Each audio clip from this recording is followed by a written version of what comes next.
A veces un viaje empieza donde otros terminan. Un álbum de fotos de recuerdo es a menudo lo que acompaña al regreso.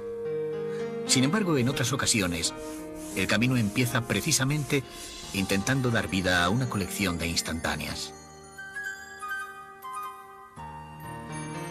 Holanda es un país 1000 veces pintado y retratado, y su imagen, fijada en cuadros y fotografías, acompaña la partida. Quien, cargado con ese bagaje, inicia el recorrido por Holanda, siente curiosidad por saber cómo se compaginan esas bellas estampas con la nación del desarrollo económico y el régimen de tolerancia y libertades en un país que siempre parece ir un poco por delante de los demás y realizando la proeza de vivir sobre el espacio ganado al agua. Una visita a Holanda permite descubrir que lo que da sentido a este país es su capacidad para inventar día a día su horizonte.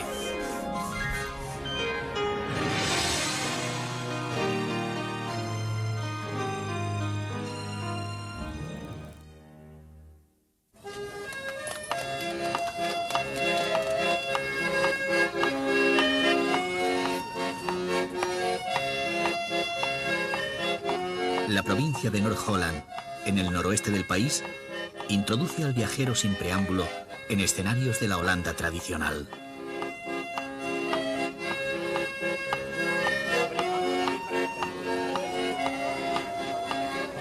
Es viernes y son las 10 de la mañana cuando comienza el mercado de quesos en la plaza del peso público de Alkmaar.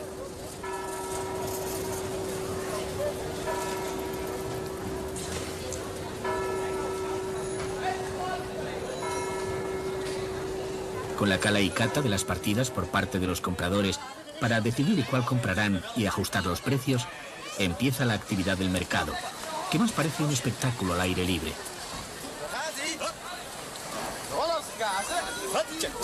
Al principio es difícil saber qué sucede ante nuestros ojos, pero poco a poco se irá entendiendo que se está ante un mercado real, regido por un antiguo rito y protagonizado por el gremio de porteadores de quesos.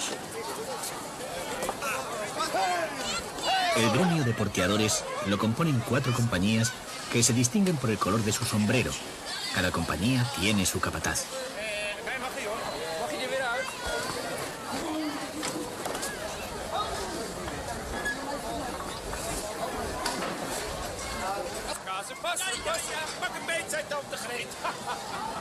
Los porteadores llevan las partidas hasta la báscula.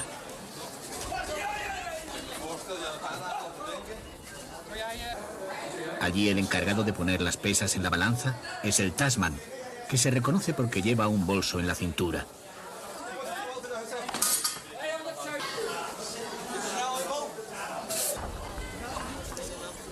La administración del gremio designa un encargado, al que los porteadores llaman verdugo, porque se encarga de imponer y cobrar las multas a los que llegan tarde. El supervisor del mercado se conoce con el nombre de padre de los quesos, y lleva un bastón con puño de plata como símbolo de su dignidad. Entre el rito y el espectáculo, se calcula que cada viernes se venden unos 30.000 kilos de queso.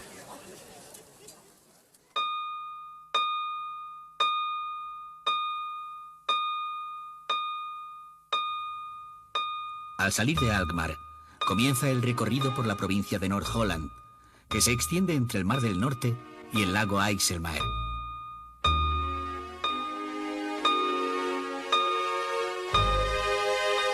Ante la vista del viajero se extiende un paisaje infinito.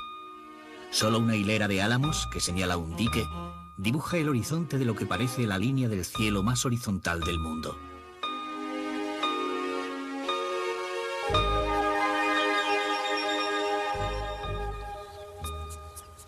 Estamos en territorio de polders, tierras cultivables o para prados que ocupan el espacio donde antes estaba el mar o había un lago. Para crear un polder, se construye un dique alrededor del espacio que se quiere ganar al agua y el interior se surca de canales, por los que elevan el agua sucesivamente hasta alcanzar un canal exterior.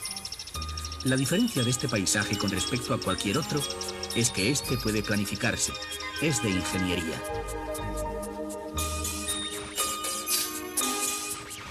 En el espacio nuevo recién creado, las carreteras y los canales parecen rectas interminables. Los holandeses dicen con cierto orgullo que cuando Dios creó el mundo, se olvidó de Holanda y tuvieron que hacerla ellos.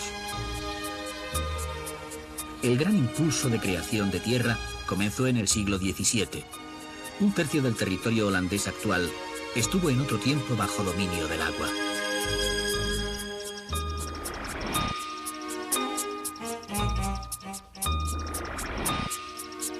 En el paisaje siempre hay un molino de viento que rompe la línea del horizonte. Su continua presencia en la lejanía atrae al viajero con la fuerza de un mito.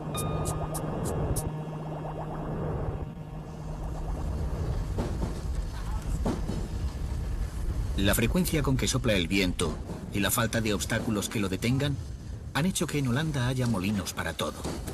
En Zaandam se visita uno llamado El Gato. En el interior se respira el ambiente y se siente el pulso de otro tiempo. Sin embargo, según el molinero, el ritmo de un molino no es precisamente lento cuando el viento sopla. Para él, el viento es una fuente de energía bastante caprichosa que rige la vida de quien gobierna el molino. Cuando quiere soplar, mata a trabajar.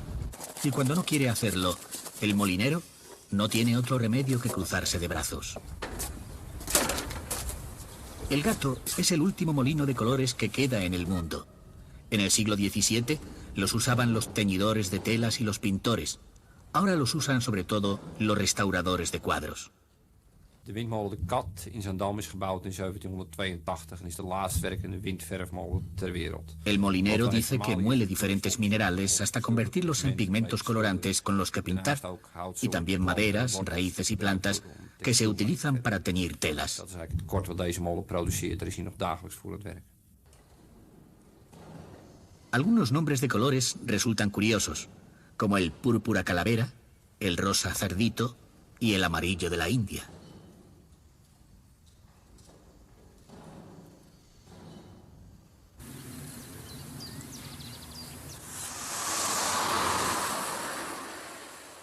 Cuando se dice que Holanda es un país pequeño y por lo tanto se puede recorrer pronto, se olvida que a cada vuelta del camino algo llamará nuestra atención y nos obligará a detenernos. El tiempo siempre se queda corto. Una red de hoteles y albergues de diferentes tipos permite pernoctar en cualquier parte donde sorprenda la noche.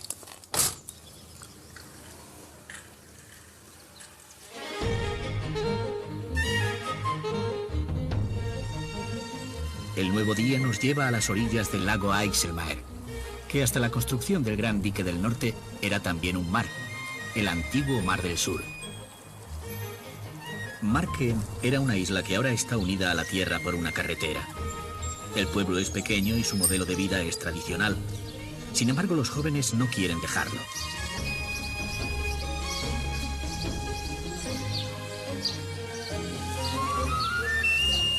Sus casas son del siglo pasado y se elevan sobre tramas de madera para evitar la humedad.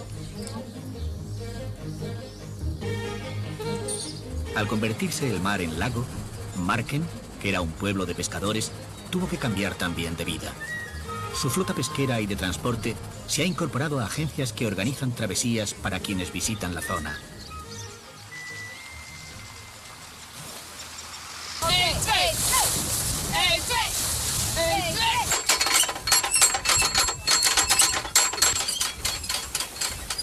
El Avanti tiene un siglo de vida.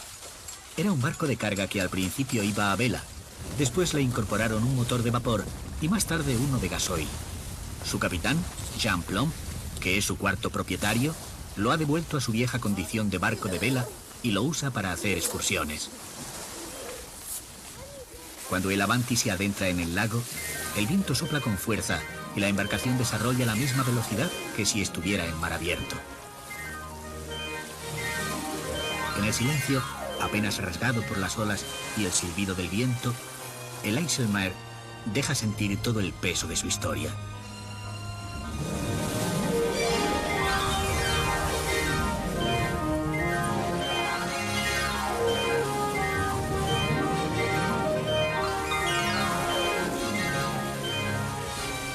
Estos viajes pueden ser tan largos y tener tantas escalas como se quiera. Nosotros dejamos el Avanti en Enkhuizen.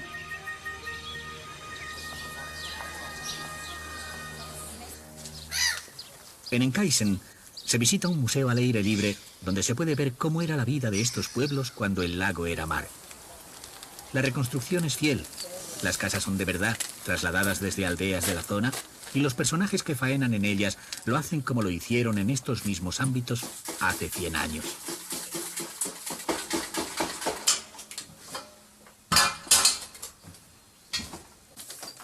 En esta casa vivió un cantor de la comunidad judía que llegó a Enkhuizen sobre 1880 y se puso a hacer cepillos y escobas. El negocio prosperó, pero la depresión de los años 30 y la Segunda Guerra Mundial lo obligaron al cierre. Sin embargo, en lo que fue su taller, un artesano actual sigue haciendo cepillos y escobas.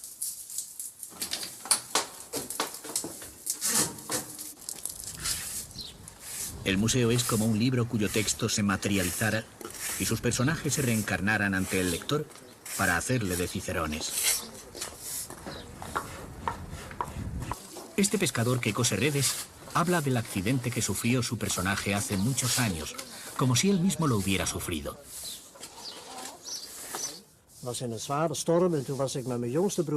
Dice que fue durante una tormenta muy fuerte. Estaba con su hermano Jack y navegaba con 2 barcos con la red de por medio. Él estaba alineando la orza y entonces se soltó la butavara, le golpeó la espalda y lo tiró al agua.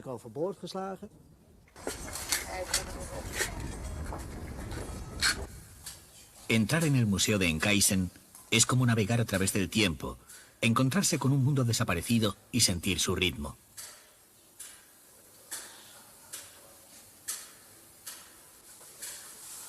Es el mundo del antiguo Mar del Sur, que desapareció por el afán transformador de los holandeses. Pero es el eslabón que engarza con la Holanda actual y que no quiere perderse entre las páginas de la historia.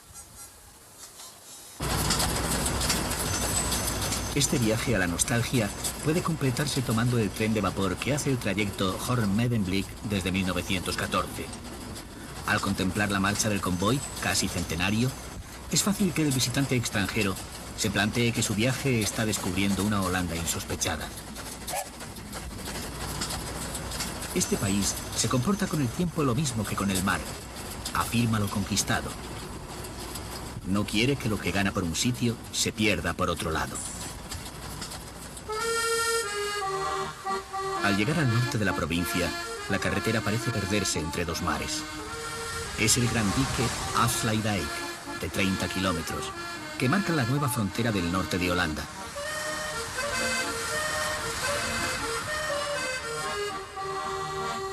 A un lado queda el mar de Baden y al otro el antiguo Mar del Sur, convertido en lago.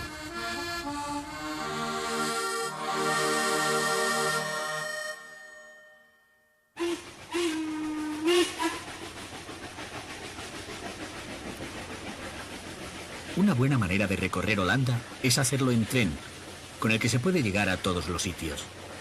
Existen billetes válidos para varios días y que pueden incluir las entradas a los lugares de interés, con lo que es posible ahorrar dinero. Si se viaja a Holanda por primavera, especialmente por el centro oeste, desde el tren se asiste a una explosión de colores, ya que el campo aparece como una alfombra de flores vivas. El tulipán procede de Asia Menor, pero los holandeses han generado una cultura de 400 años en torno a él, entre investigaciones científicas y experiencias transmitidas de generación en generación en el seno de las familias.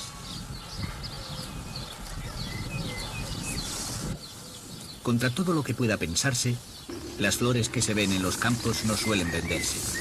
Están en exhibición al tiempo que se reproducen los bulbos. Quien se interese por ellas, comprará los bulbos que resulten de esta plantación y los plantará él mismo al año siguiente.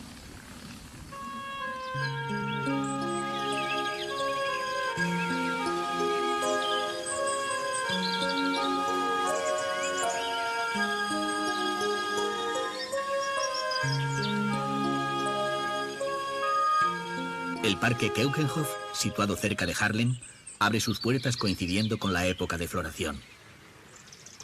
Durante los meses de abril y mayo, Es la mayor exhibición de flores de bulbo de todo el mundo, con unos 7 millones de plantas.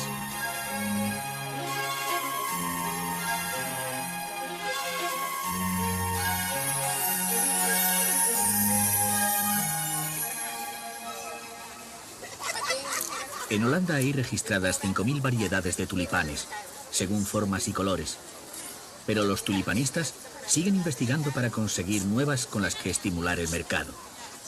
La más buscada es la del mítico tulipán negro, de la que hasta el momento solo se ha conseguido una aproximación con la variedad violeta oscuro.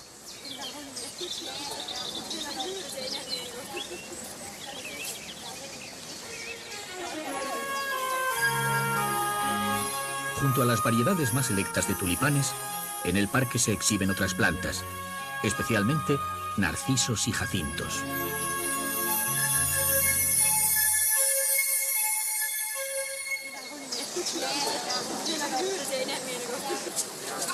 La exposición de Keukenhof representa 10 meses de preparación para 2 de disfrute. Más aún, el agotamiento de las plantas viejas exige una reposición permanente mientras el parque permanece abierto. La recompensa es la promesa de un jardín diferente cada día que amanezca y de un espectáculo distinto cada día que se visite.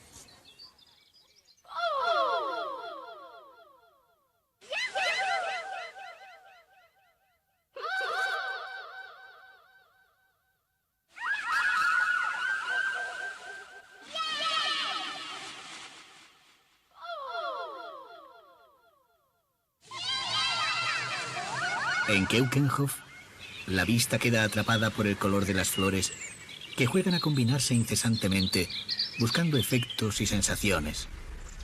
Quizá solo la pintura consiga copiar su colorido.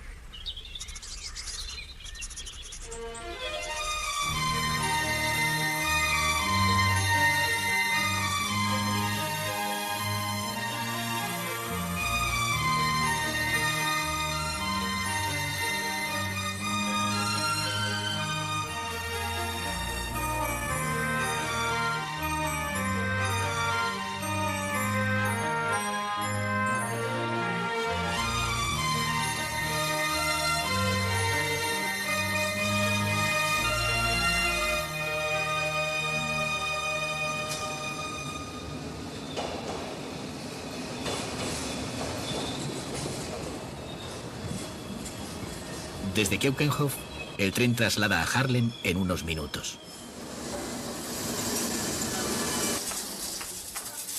Un típico patio de Haarlem, espacio abierto que solían tener los orfanatos y asilos de ancianos, introduce en el Museo Frans Hals, donde hasta las flores copian los modelos de la época del pintor.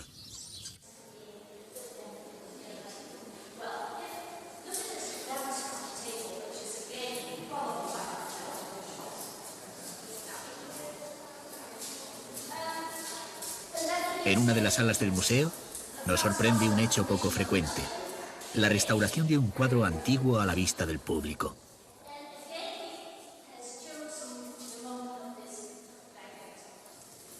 La mano, experta, va haciendo resurgir a los personajes del cuadro como si respondieran a una llamada. Su trabajo consiste en rescatar del tiempo los detalles y colores de la obra.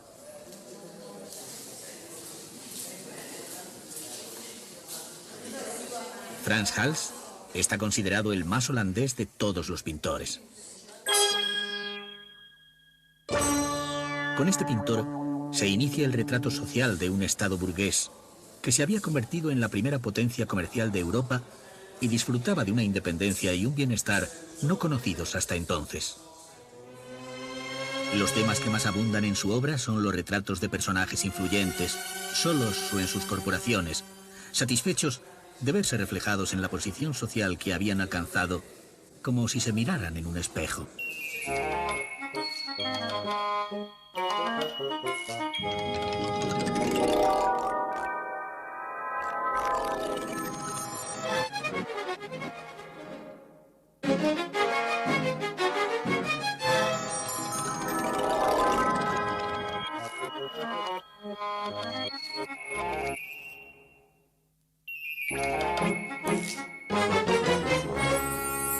En otras salas del museo pueden verse obras de pintores de la escuela de Haarlem y un cuadro curioso, en el que Hals retrata la calle que veía desde su casa cada mañana.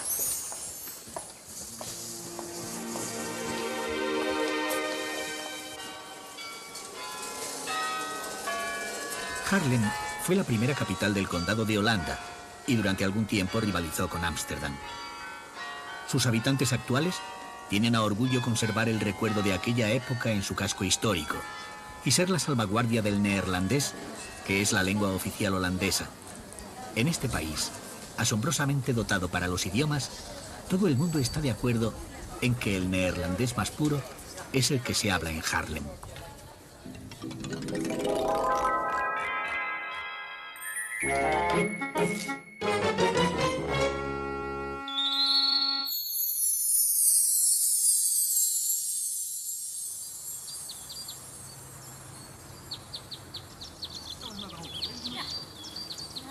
En la región natural de Saarlouis, situada en la provincia de Gelderland, se puede salir del hotel en bicicleta y adentrarse en el parque de Hoge Saarlouis, todo cuanto dé en el corazón y las piernas. Quien llegue al parque sin ella puede elegir entre las que haya disponibles a la entrada de manera gratuita.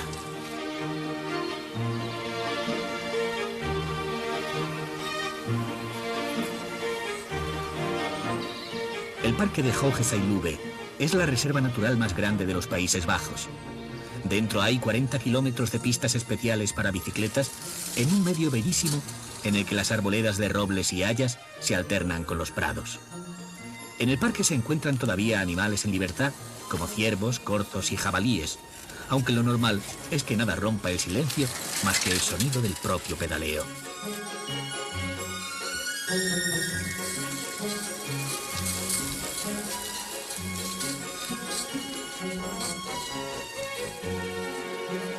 Aunque Holanda sea uno de los países más desarrollados del mundo, su corazón se mueve a golpe de pedal. En algún paisaje holandés puede faltar un molino o un canal, pero difícilmente faltará una bicicleta, que es el medio de locomoción más común para los pequeños y medianos trayectos.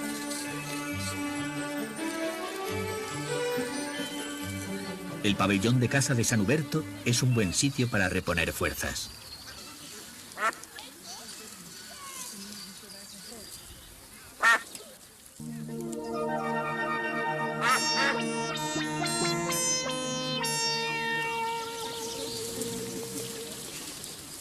Dentro del parque se encuentra el Museo Kröller-Müller. Parte de su importante colección puede verse al aire libre.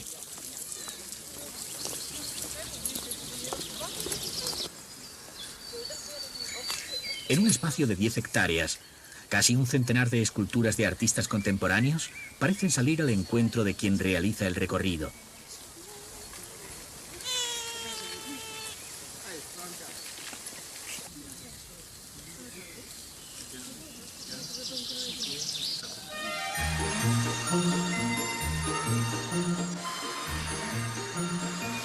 En este país de 15 millones de habitantes existe un número parecido de bicicletas y se dispone de 15.000 kilómetros de pistas para ellas perfectamente señalizadas que permiten una circulación segura. Siguiendo la pista que va a Apeldoorn, puede visitarse el Palacio Real de Het Loo, situado en medio de uno de los parajes más bellos de Holanda.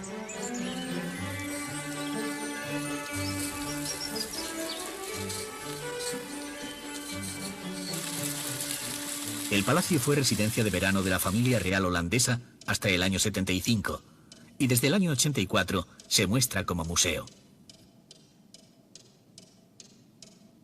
Fue mandado construir en el siglo XVII por el estatúder Guillermo III, que fue también rey de Inglaterra. En sus salas revive el recuerdo de los estatúderes de Holanda, especie de jefes o magistrados máximos que luego fueron reyes de los Países Bajos.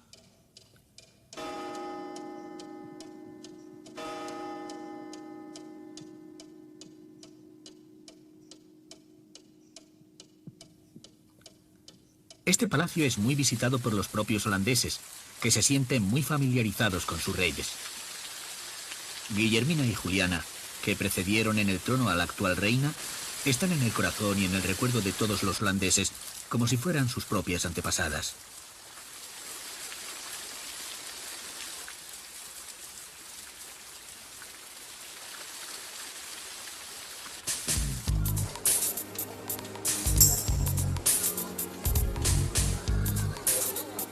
También en bicicleta llegamos a Utrecht, en el centro de Holanda.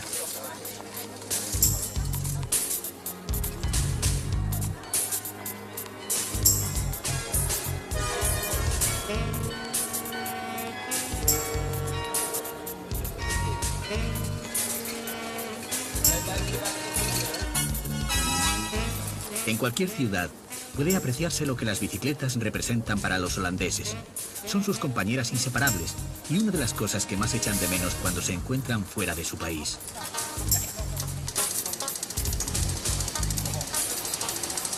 Si preguntáramos a los holandeses qué otra cosa añoran cuando salen de Holanda, seguramente nos hablarían de los poffertjes. Los poffertjes son buñuelos de pasta batida con mantequilla que se sirven espolvoreados con azúcar.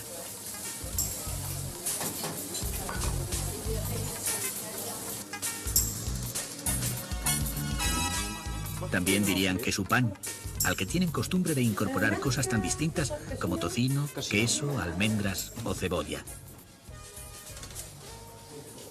Ik heb ook nog een ronde casino. Nee, doe maar gewoon een hele. Pero sobre todo al caer la tarde, lo que más echan de menos son los cafés marrones, los típicos cafés de barrio. Locales con solera que se distinguen por el color de sus paredes, oscurecidas por la acción del tiempo y el tabaco. Ze vinden het hartstikke leuk omdat het een hartstikke leuke sfeer is. Omdat het gezellig is. Omdat de prijs aangenaam is. Gerber dice que a los holandeses les gusta mucho ir a los cafés marrones porque hay un ambiente acogedor. Según él, es muy gezellig y los precios son asequibles. Gezellig es una palabra tan holandesa que no tiene traducción a ningún idioma. Gezellig es aquello que hace que nos sintamos bien. Y uno encuentra en el apagado murmullo de un café marrón algo que no sabe si es exactamente gezellig, pero que se parece a la agradable sensación de sentirse en casa.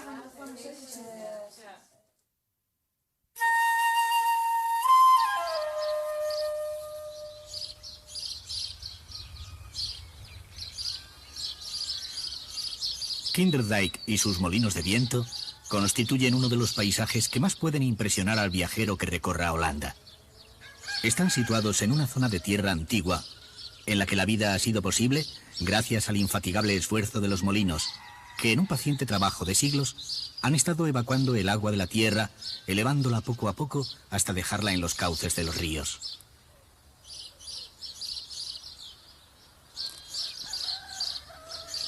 Las comunidades campesinas de la zona mantienen tan impertérritas como los molinos ritos enraizados en viejas costumbres, como esta celebración de un aniversario.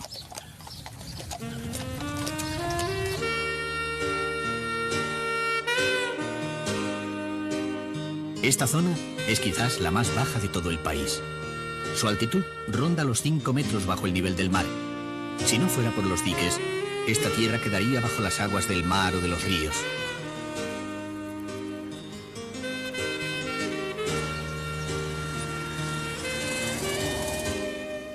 La evidencia del desnivel entre la tierra y el agua se aprecia cuando en muchos lugares hay que elevarse sobre una pendiente para alcanzar el cauce de los ríos.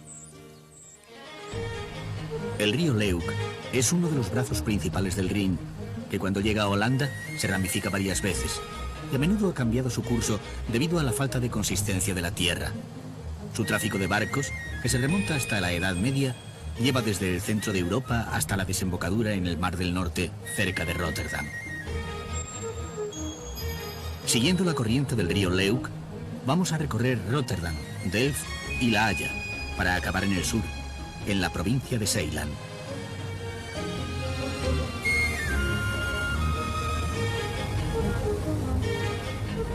Rotterdam es diferente a cualquier otra ciudad holandesa. Los estragos producidos por la Segunda Guerra Mundial obligaron a los rotterdameses a levantar una ciudad casi de nueva planta. En medio de este bosque de aluminio y cristal se encuentra el ayuntamiento, uno de los escasos edificios que se salvaron de los bombardeos.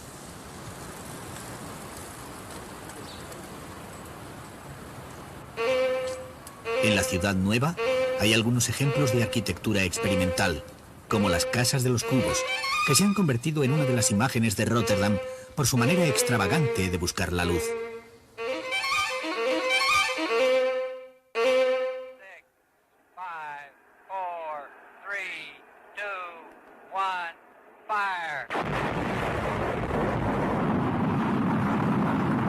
Euromast dispara a los visitantes en una plataforma hasta 180 metros de altura. Desde lo alto se obtiene la mejor panorámica de Róterdam y una idea aproximada de su inabarcable puerto. Quien quiera navegar por este mítico río o conocer mejor las instalaciones portuarias puede embarcarse en las excursiones que las recorren.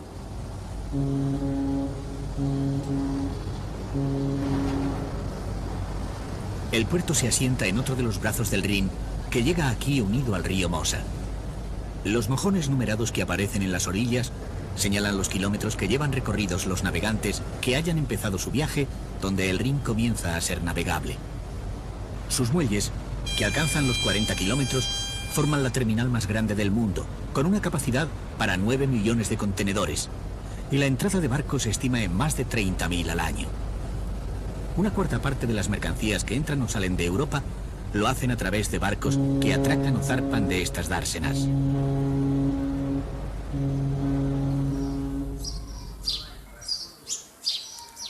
Cerca de una ciudad tan moderna como Róterdam, en Delft, se puede asistir, como contraste, a la elaboración de la famosa porcelana de esta ciudad por procedimientos parecidos a los del siglo XVII. Los objetos de barro toman forma en un molde y luego se cuecen al horno durante 24 horas a más de 1000 grados.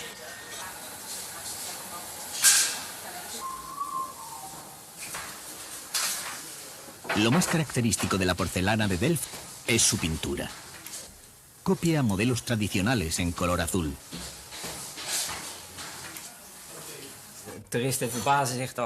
El pintor dice que los turistas siempre se sorprenden de que la pintura se haga en negro y luego resulte de color azul, y explica que es un proceso químico que se produce en el horno. Los dibujos se hacen en negro con óxido de cobalto.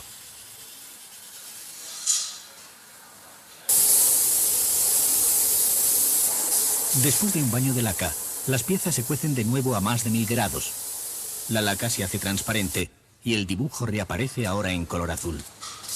Los distintos azules de los motivos dependen de la cantidad de agua que se ponga al hacer la pintura.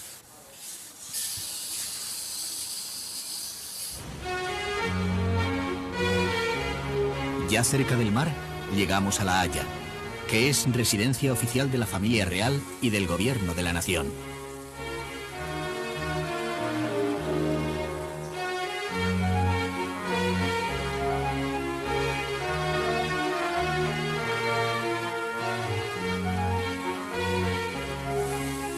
La Haya se originó alrededor de un castillo del siglo XIII, cuyo patio interior alberga actualmente a las dos cámaras del Parlamento.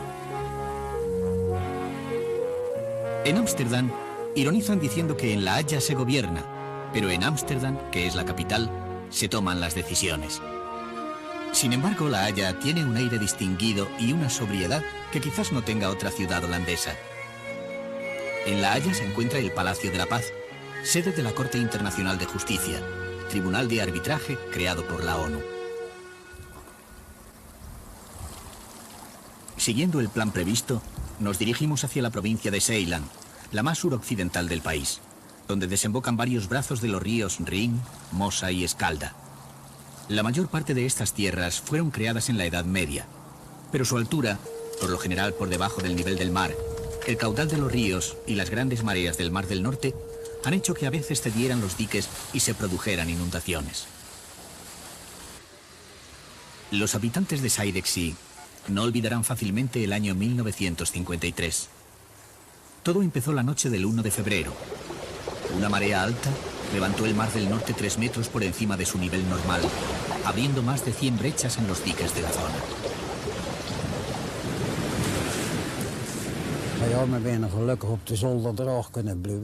Wim Snijders, un campesino que siempre ha vivido aquí, dice que el agua superó el muelle del puerto e inundó las calles porque están cuesta abajo. A ellos no les pasó nada porque se subieron al ático. Otros no corrieron la misma suerte y murieron. El agua lo había arrasado todo y no se podía nadar porque la corriente era muy fuerte.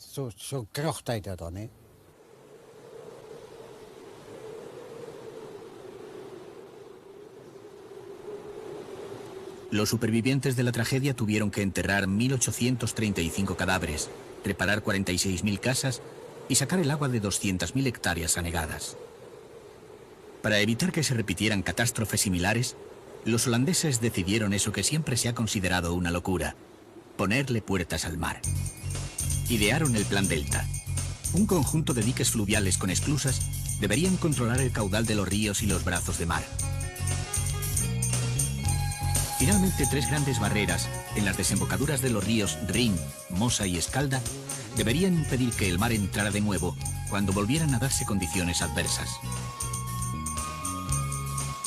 Los 3 diques que cierran la puerta al mar suman 19 kilómetros de frente. La parte más atrevida de la obra es la barrera de la desembocadura del Escalda Oriental, de 8 kilómetros de largo.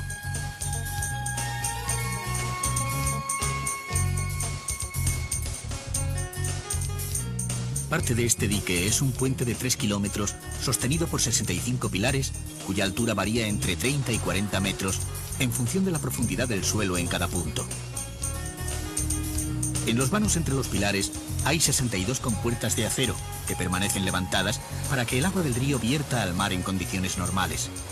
Solo en casos excepcionales, de marea muy alta, las compuertas descienden para evitar que el agua del mar entre. En la catástrofe del 53, el agua se elevó más de 4 metros sobre el nivel medio normal.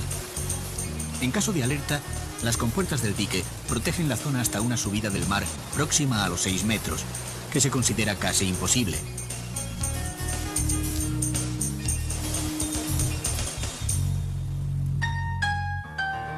Un poema grabado en la entrada del dique dice: aquí, por encima de la marea, pasa la luna, el viento y nosotros.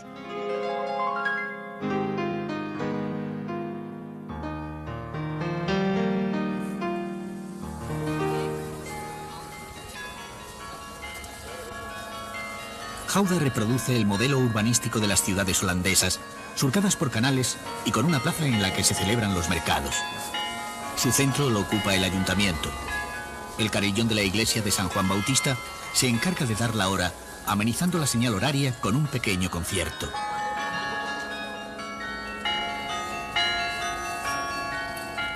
También suele estar en la plaza la Casa de las Pesas, que era un privilegio que solo conseguían las ciudades importantes. En el caso de Gouda, está relacionada con el mercado de quesos, una industria que tiene más de 300 años en esta ciudad. Además del queso, son típicos de Gouda los stróbafo, unas galletas que endulzan la vida a base de barquillo y miel.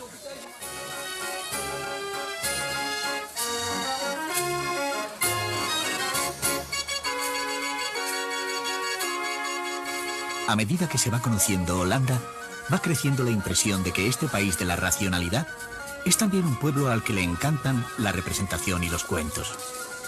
El ayuntamiento de Gouda parece inspirado en los castillos de los cuentos de hadas o haber servido de inspiración a estos.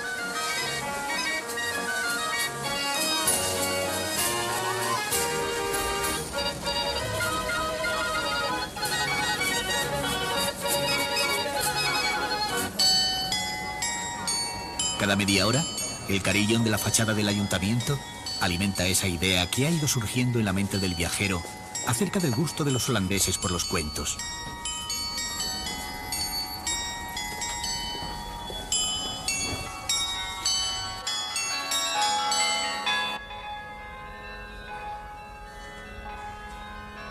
En las vidrieras de la iglesia de San Juan Bautista se cuentan sobre todo pasajes de la Biblia.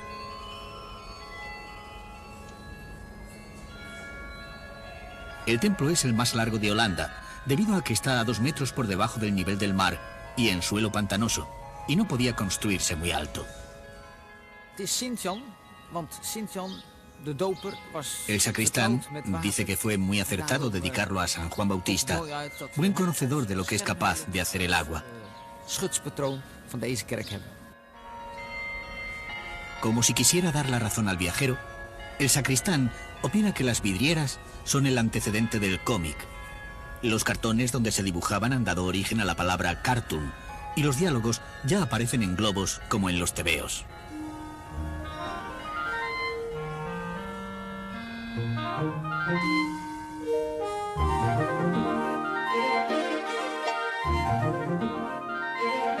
Desde Gouda empezamos un recorrido que continúa en De Efteling y termina en Maastricht, que está en la parte más meridional del país.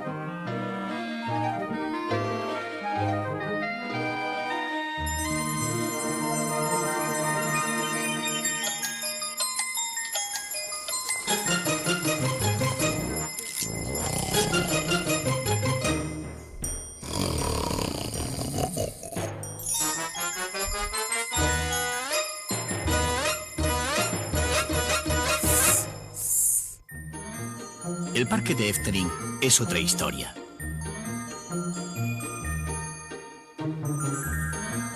Aquí el mundo de fantasía de los cuentos tradicionales europeos cobra vida, incluso con nuevos recursos. Para acostumbrar a que no se tiren las cosas al suelo, las papeleras mendigan papel para contentar su hambre.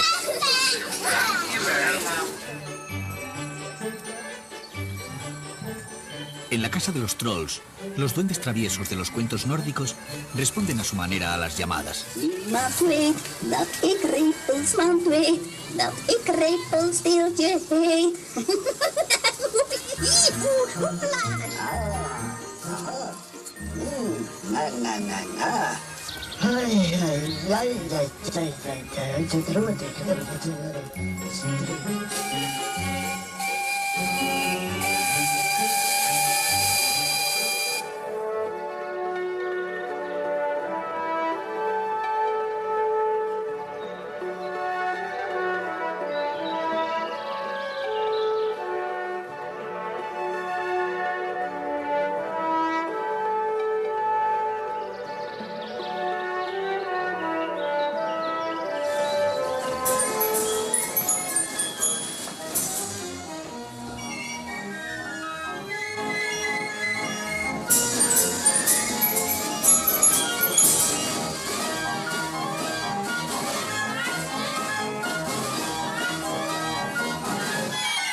El recorrido lo terminamos en la provincia de Limburgo, que se extiende a lo largo de una estrecha franja entre Bélgica y Alemania.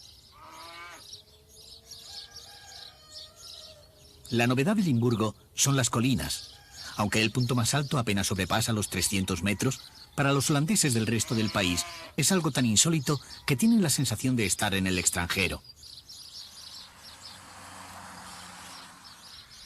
Para los hombres de los Países Bajos, ver montañas por primera vez debe ser como conocer el mar para un niño de tierra adentro.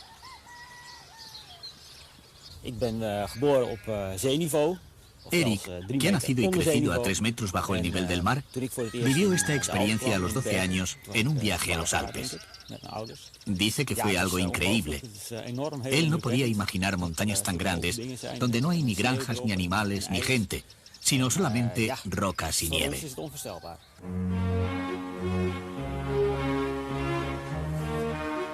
Maastricht, la capital de Limburgo, rompe la imagen que nos habíamos hecho de una ciudad holandesa surcada por canales. La ciudad deja fuera de sus muros el río Mosa y apretuja sus casas en calles estrechas e irregulares para mejor asegurar su defensa, como todas las ciudades medievales.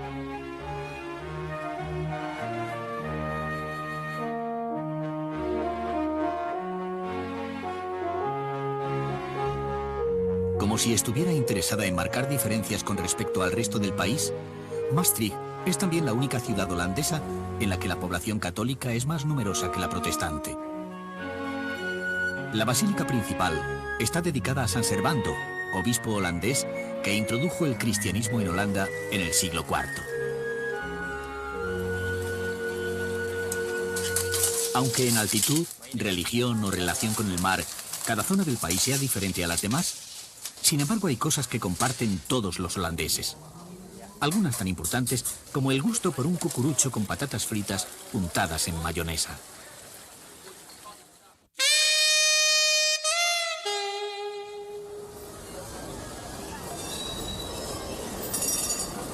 La estación central de Ámsterdam podría compararse con el mayor canal para transporte humano, porque por ella pasa una verdadera riada de gente a cualquier hora del día.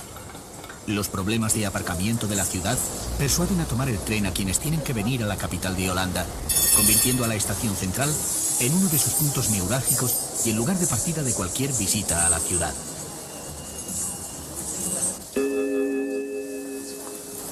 La primera impresión que produce Ámsterdam, asentada en la desembocadura del río Amstel, es la de tener una gran capacidad de reciclaje.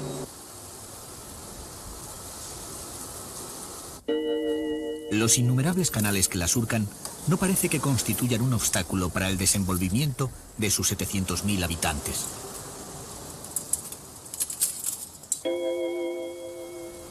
Una red de puentes fijos y levadizos facilitan el tráfico fluvial y terrestre. Un ejército de bicicletas favorece la circulación en los barrios diseñados en el siglo XVII, época en la que difícilmente se podía prever la toma de las calles por los vehículos a motor. La línea circular número 20 es de especial interés para el visitante extranjero, porque recorre los lugares más visitados en 30 paradas y ofrece una guía turística gratuita sobre las cosas de interés que hay en cada una de ellas. Una parada deja en la zona de los museos.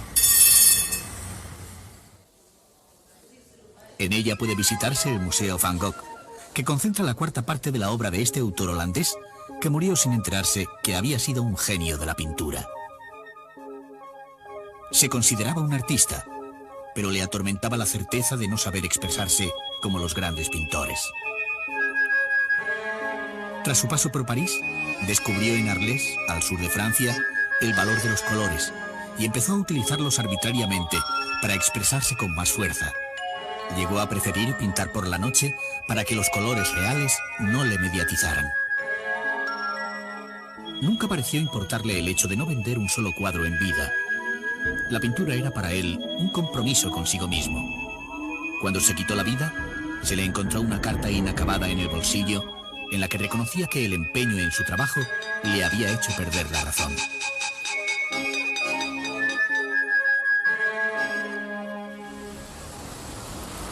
Cerca del Museo Van Gogh se encuentra el Rijksmuseum.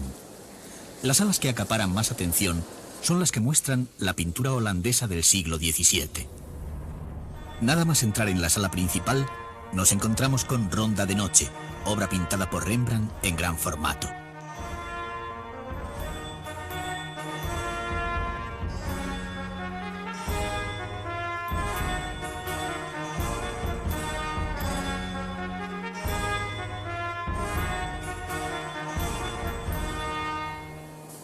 Rembrandt, que fue un personaje muy popular en Ámsterdam, cultivó el retrato personal y colectivo, lo que hace pensar que su pintura era del gusto de su época, pese a que su uso de la luz y de las sombras supuso una verdadera revolución.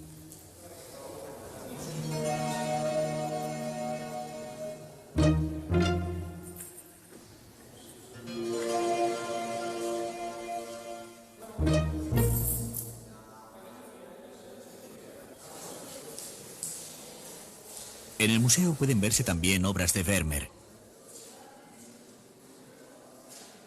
Los cuadros de este pintor holandés reflejan la realidad cotidiana de las clases medias y bajas.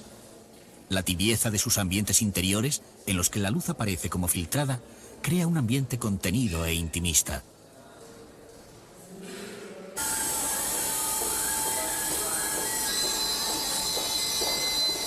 Una visita que suelen hacer muchos viajeros extranjeros en Ámsterdam gira en torno a algo que siempre ha tenido un valor seguro. Las fábricas de diamantes reciben al año 1 millón de visitantes, aunque solo sea para estar cerca alguna vez de una de esas míticas piedras que tanto distinguen. La vendedora, al reconocernos como no iniciados, nos explica que el precio de los diamantes se fija según el peso, que se mide en quilates, y también según el color, la claridad o limpieza y el tallado. Las distintas variables hacen que cada diamante tenga su cédula de identificación, porque es imposible encontrar dos diamantes iguales.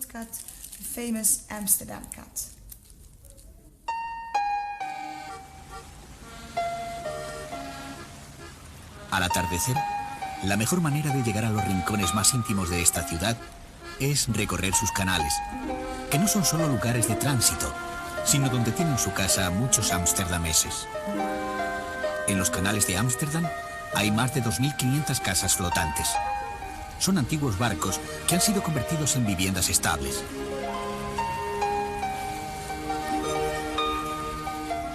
Los 3 canales principales, llamados de los caballeros, del emperador y del príncipe, se ramifican en forma de tela de araña, con más de 160 canales secundarios.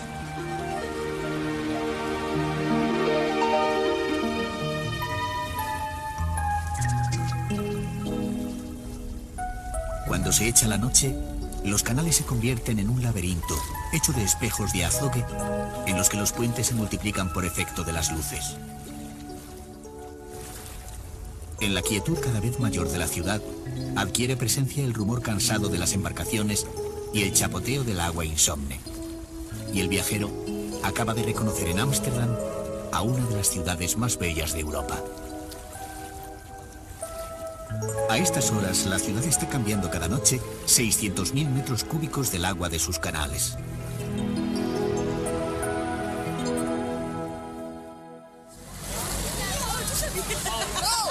El día 30 de abril, la fisonomía de Ámsterdam y de todos los pueblos y ciudades holandesas amanece de un modo distinto a cualquier otro día. En esta jornada se festejaba el cumpleaños de la reina Juliana, y su hija, la reina actual, ha mantenido la tradición, institucionalizando el Día de la Reina como fiesta oficial del país.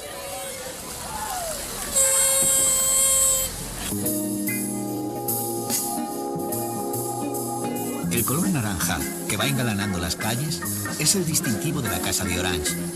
Los tenderetes que se montan en la puerta de las casas o en cualquier sitio libre ponen a la venta lo que cada uno quiere. Cualquiera puede aprovechar este día para vender lo que le sobre o mostrar sus habilidades en público y cobrar por ello.